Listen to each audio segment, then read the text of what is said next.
О, мајко моја. Сега ме фаќа. Сега ќе маме трего до кај стига.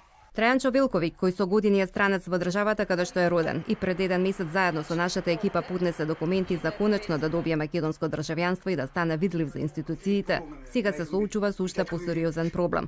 Неговото здравје полека го напушта, има покачен шеќер и притисок, вели нема сила да работи, се чувствува немоќно. Нема пари ниту за храна, ниту за лекови, живее без огрев во студена и мрачна соба. Водата и струјата му се исклучени, секојдневно се бори со неговиот тегобен живот. Здравјето ми е не во лоши се состојба. Сетовот ми е рептат, виднае се, се спушта, да се дига. Не може веќе да работам. Не се способен, немам така.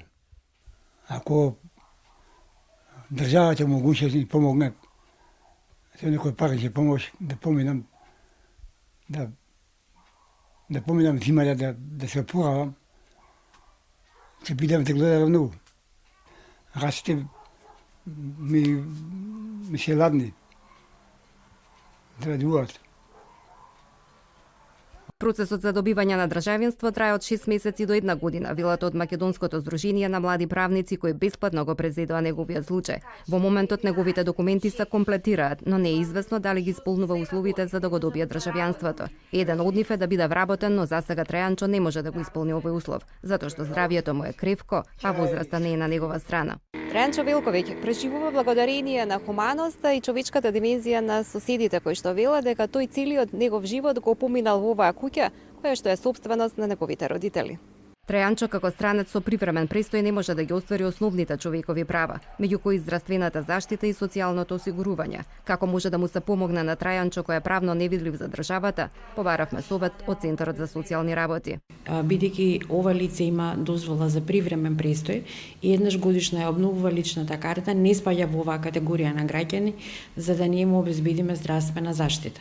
Но како Центар за социјална работа, бидејќи се наоѓа во положба од социјален ризик, може да го упатите лицето во службата која што ги обслужува граѓаните за подрачје на општина Аеродром каде што лицето живее, да поднесе барање за еднократна парична помош.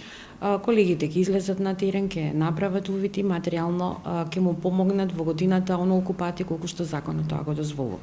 Велковиќ со години води нелогична битка со правните перипетии за да докаже дека е роден во неговата татковина.